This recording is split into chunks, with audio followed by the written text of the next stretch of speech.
इकडे तिकडे फिरते. दिव्या, ए दिव्या, काय गाई? अगं दूध आणलंस का नागपिळाजवळ ठेवायला? हो ग, पण दरवर्षी नागपंचमीला आपण असं का ग करतो? साप खरंच दूध पितो का? काही काय विचारतेस? पूर्वीपासून चालत आलेली परंपरा आहे ही. म्हणजे केवळ परंपरा आहे म्हणून आपण हे सगळं करतो का? पण त्यामागचं कारण नको का ग माहित आई? ताई, सण आहे, उगाच वाद नको घालू. वाद नाही सुनबाई, पण पोर योग्य प्रश्न विचारत आहे. मामांची, आता तुम्ही परत विज्ञान सांगणार का? सुनबाई, विज्ञान म्हणजे दरवेळेस कपडे घालून उठलं नव्हे. विज्ञान म्हणजे योग्य विचार करायला. अय्या, मी योग्य विचार करते म्हणजे मी वैज्ञानिक झाले का? हो ग हो, अजून बाजारातून सामान ही आणता आणणारी मोठी वैज्ञानिक.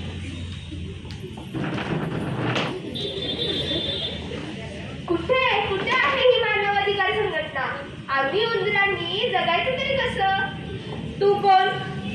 मी श्री चिंटू चंद्र उंदीर सिंग, वरिष्ठ उंदीर प्रतिनिधी.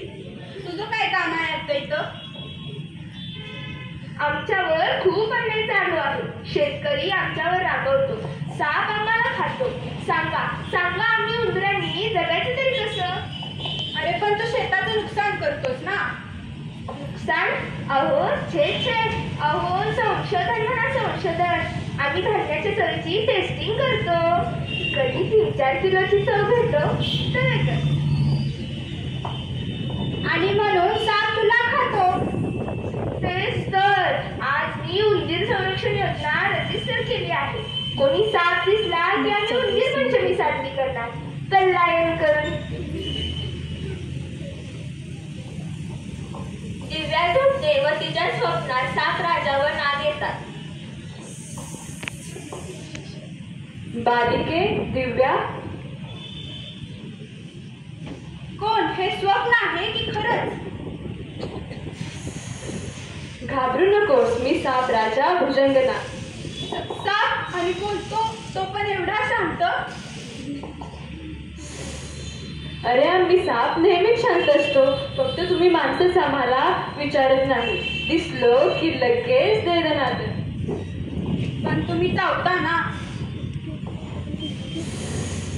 अरे आम्ही उगाच नाही चावत. तुम्ही आम्हाला जितके घाबरता त्यापेक्षा जास्त आम्ही तुम्हाला घाबरतो. जिथे धोका वाटतो तिथेच आम्ही दंश करतो.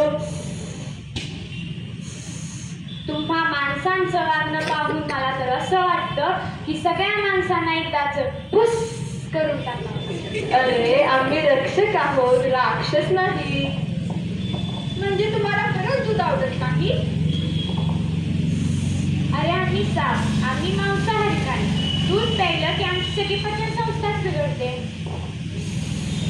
तुम्हा माणसाने कल्पनेचं एवढं दूध पाजलंय आम्हाला की आता हाडं गोडतील आमची. म्हणजे आम्ही पूजतो पण चुकीच्या पद्धतीने. पूजा करा पण आदराने, अंधश्रद्धेने नाही. आणि आम्हाला दूध नको, संवेदना द्या, संवेदना. आणि सांभाळून जगू द्या, एवढंच मागणं आहे आमचं. दिव्याच्या घरी सर्पमित्र येतात.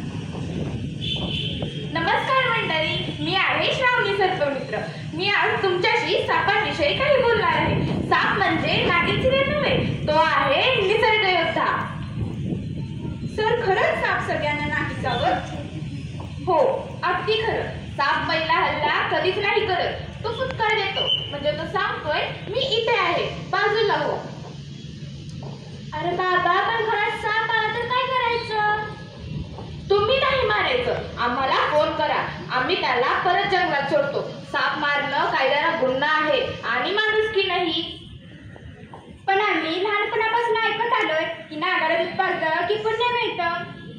हेच तर बदलायचंय. दूध मानवासाठी आहे, सापासाठी नाही. आम्ही साप. एक गरजेचा भाग. नागपंचमी ही सर्पपूजा नव्हे, ती आहे निसर्गपूजा. निसर्गपूजा, निसर्गपूजा. आणि उंदीर पंचमी? हा, ती कदाचित 1 एप्रिलला असेल.